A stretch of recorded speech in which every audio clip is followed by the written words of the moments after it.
evermore. I am your Moria El.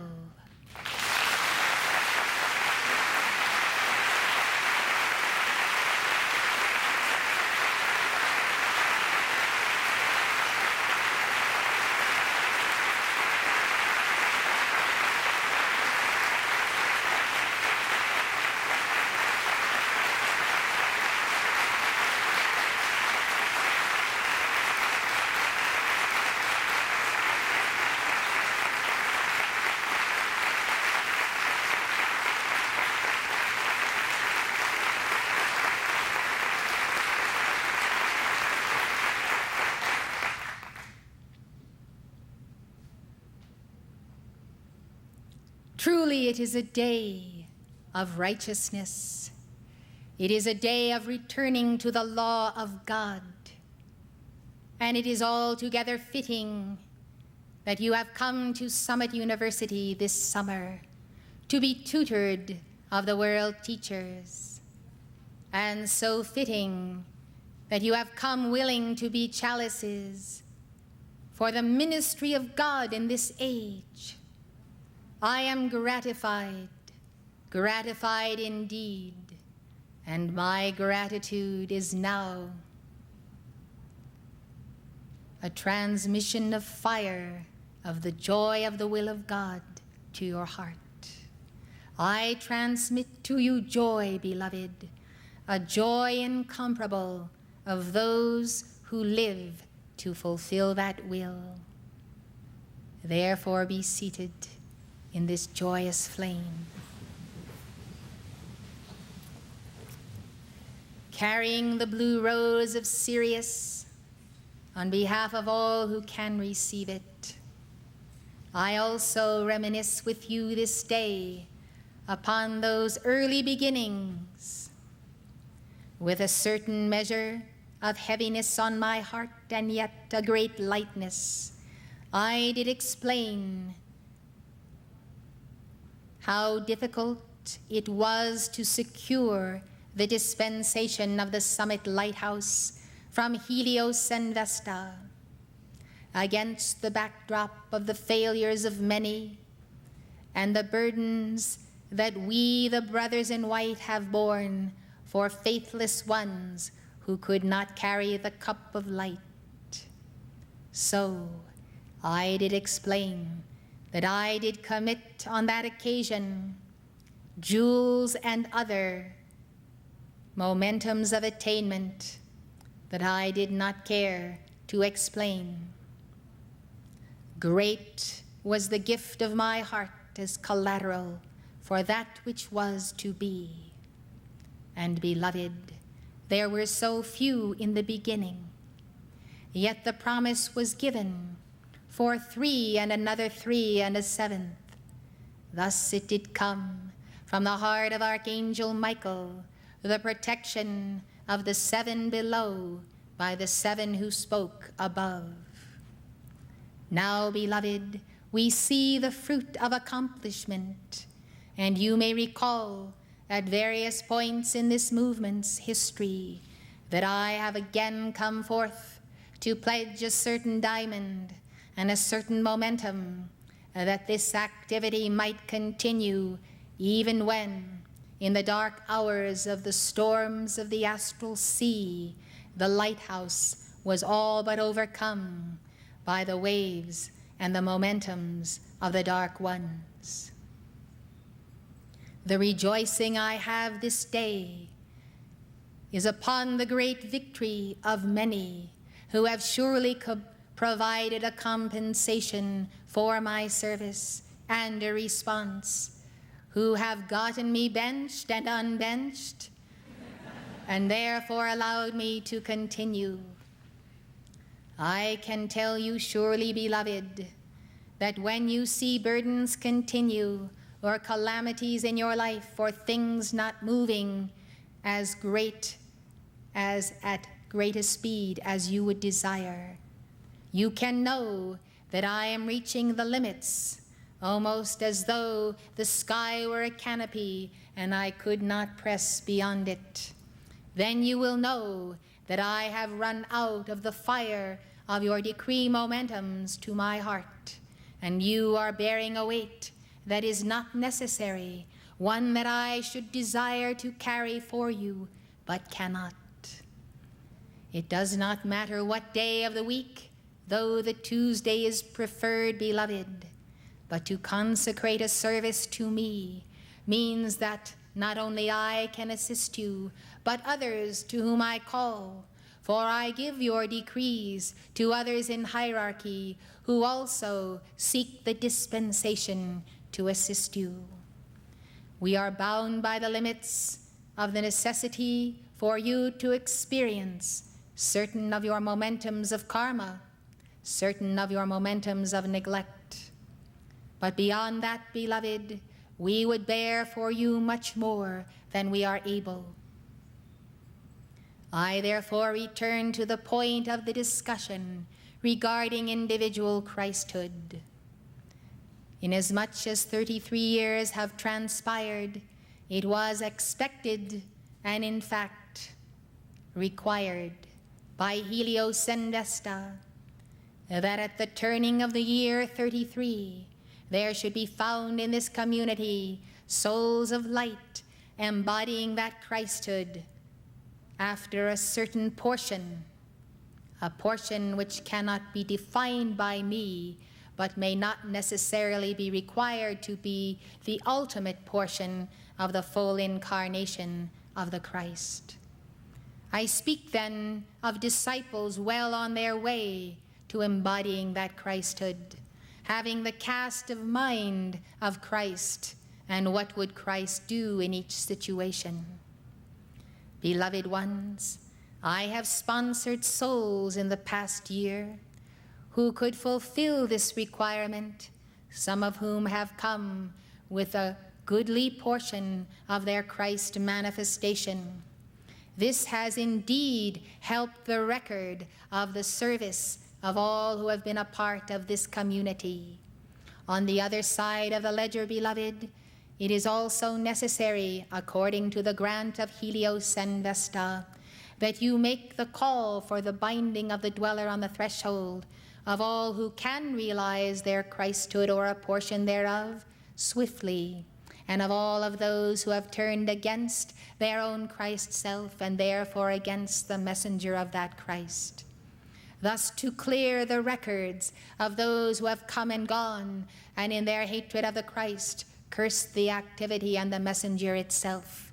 This is an obligation that must be fulfilled, for it is a part of the requirement of the original dispensation. As that dispensation came forth from Helios and Vesta, and as that anniversary did approach, so Helios did speak to you, did remain 33 days with Vesta in the earth. They came also to secure the original dispensation, that it could be renewed in this hour. Take nothing for granted, beloved. The renewal in this hour had to be pondered, had to be deliberated, had to be agreed upon this time, not alone by Helios and Vesta, but by the 24 elders and Alpha and Omega.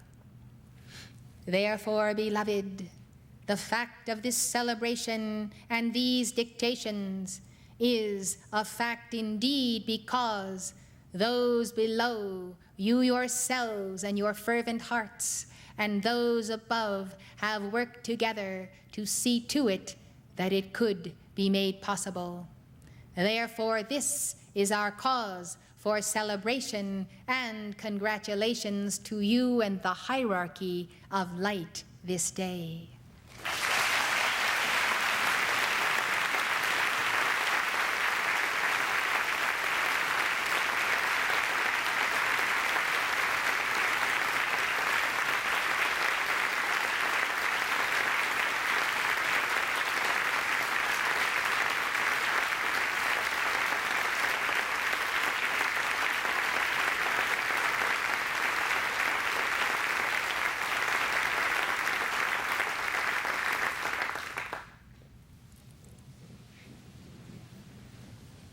You ought to know, beloved, therefore, that 2/3 of the purposes that were to be fulfilled in these 33 years have been accomplished.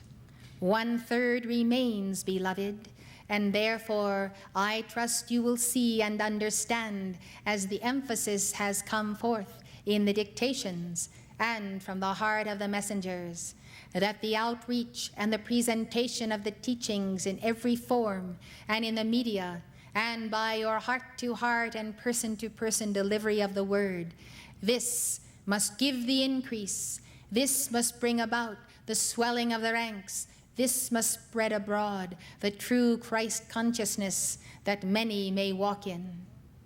Therefore it is timely indeed for even your commitment to be here at this time to take that course. So many of you that have applied, and that portion who have been accepted. You have prepared yourselves, and the stand you have taken with others who have come to Summit University this summer, and those of the staff and the children and the entire world of Keepers of the Flame, those of you who have held steady your oar and kept to that movement, kept to that rowing and continuous action, you have secured a foundation. A foundation, therefore, you are preparing that this new 33-tiered spiral might come forth. You have done it, beloved. Now you must carry out that which must be brought into the physical. The conclusion of every cycle is the physical manifestation.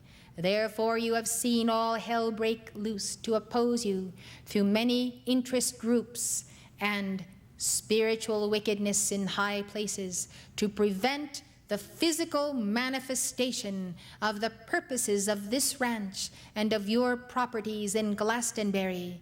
Yes, beloved, the physical battle is being waged. It is being waged psychically and at inner levels and by many individuals unknown.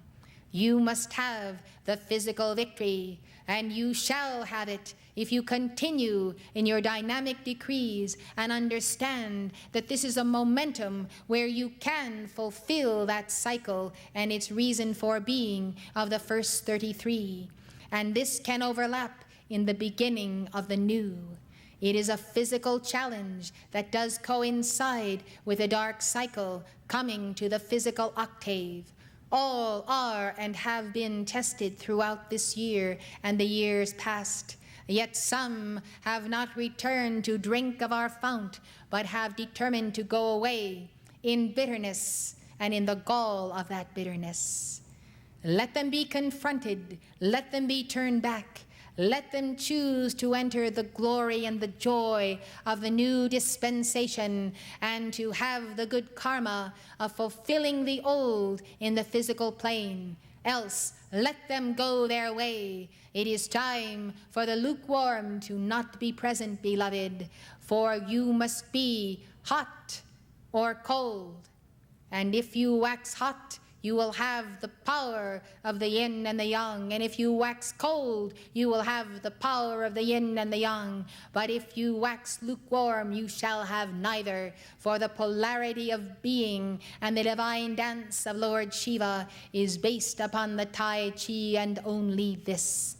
Therefore, my beloved, let there be the pruning again, and let you go forth, my beloved, to the four corners of the earth, to be a beacon light of our Summit Lighthouse.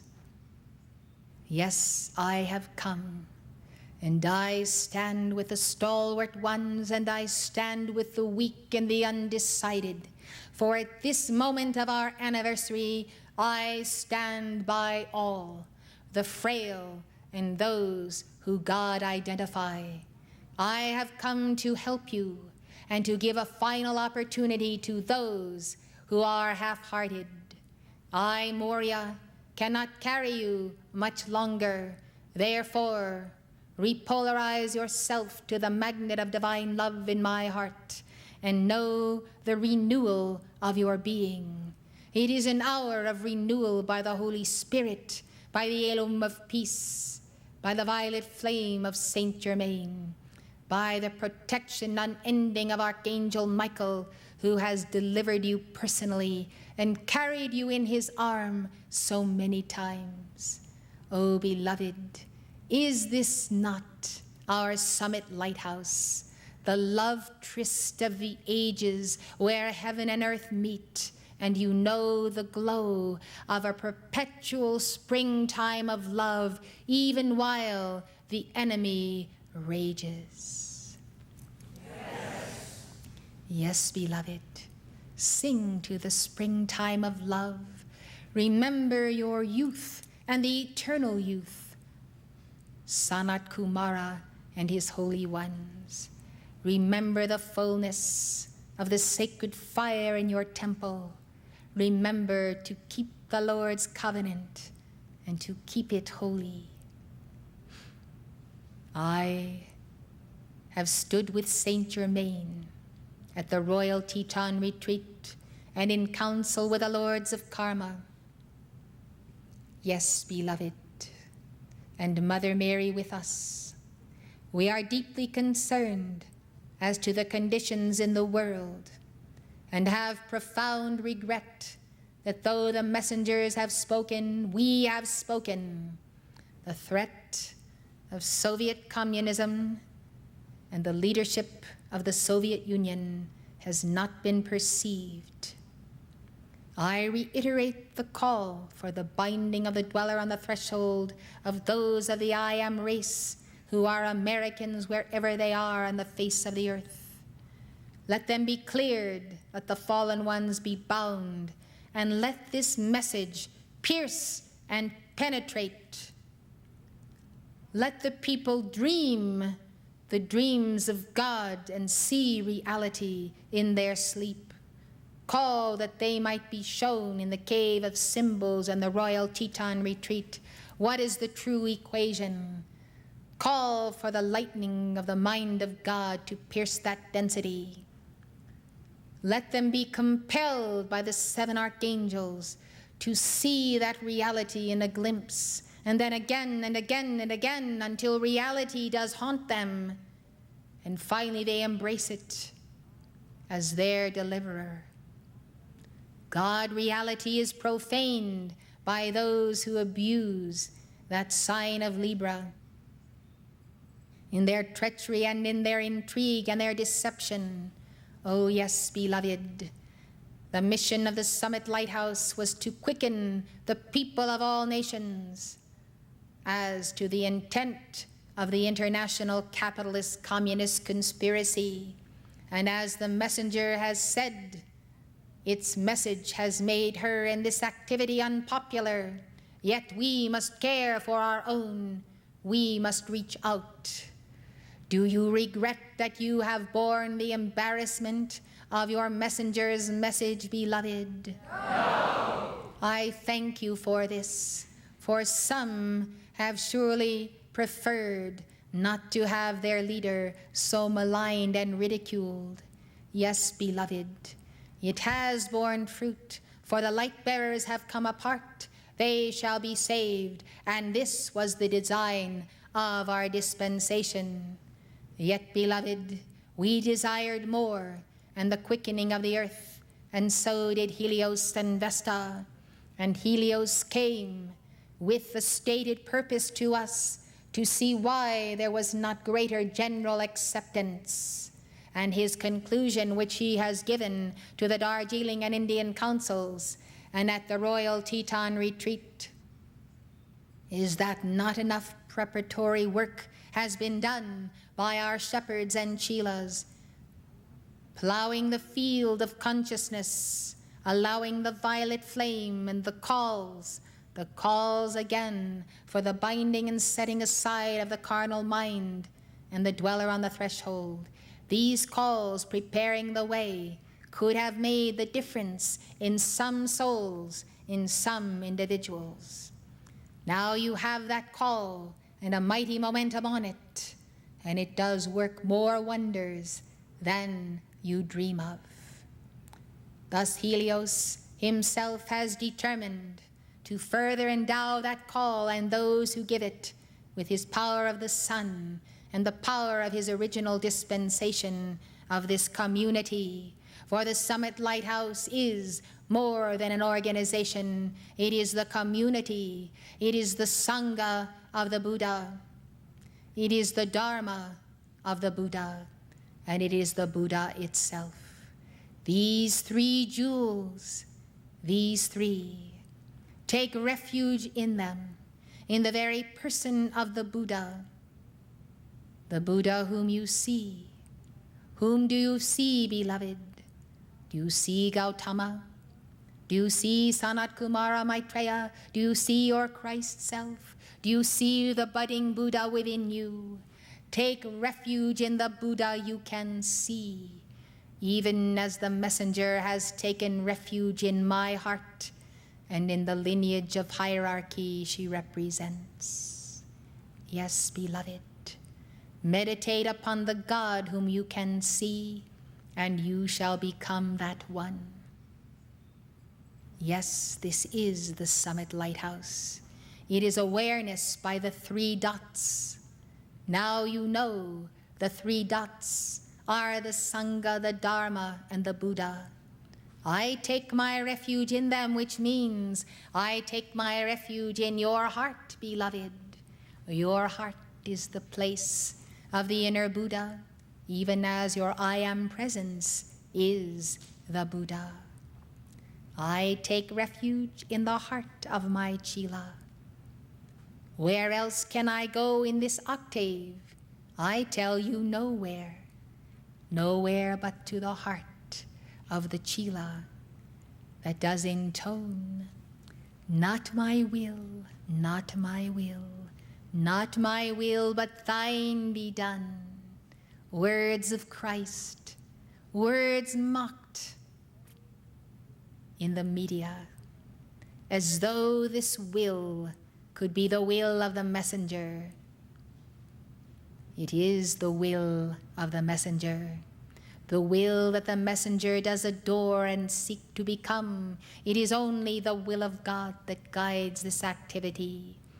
And if you are concerned lest the will of God be not manifest in some corner of its operation, I say, call to me. Am I not concerned? As you are, of course I am. You must be my eyes and ears. You must make the call. You must demand the exposure. You must be willing to tell the messenger. The messenger's bodies are fully occupied in this octave. Therefore, sometimes things are not seen or noticed unless called to her attention. It is well, it is well, it is well. Many of those who were a part of the beginnings, those gray heads who came to me in those days from other activities, have made the transition, have gone to etheric octaves, some taking their ascension, some returning. And I celebrate their birth in this community with great rejoicing. I am a grandfather and a great-great-great-great-grandfather many times over to the same souls, beloved, and I enjoy it to the fullness of my office. Now then, let the word go forth as it always has, without compromise. Let the word go forth from the archives of the lectures of the messengers. Let souls qualify themselves as good editors, good writers, good compilers of information, whose work is sufficient and well done. Yes, beloved, you who have drunk from the fount must pass to others that stream unending. Let the word go forth, for this is part of the unfinished business. We cannot bury the word in the napkin of our filing cabinets and think that we do God's service. Yes, all words that have been spoken are intended to be assimilated and heard and read as the everlasting gospel and as the dividing of the way in society of those conditions which, when exposed and brought to the attention of many, will draw a certain action from below and above. Through all of this, beloved, I thank you. I am grateful this day that we are here together in one place, in the harmony of God, in the presence of the Holy Spirit, that we do have a new dispensation to go forward. I tell you, beloved, for this, my God, gratitude is unending, and I only say to you, let the fount rise, let the Christhood descend, and may you fulfill the fullest measure of the original dispensation, that you might prosper and be rejuvenated and regenerated by the next. I am with you always. May your call come to me, even as you have answered my call from the beginning. Now, therefore, I, Moria, send forth the call to all the earth, and by the shaft of light of the summit beacon, it reaches the hearts of all who are impelled this day to follow that light. May you cut them free daily by your swords of blue flame. This is my request as I bow to the light within you and return to council meetings regarding the serious state of world affairs.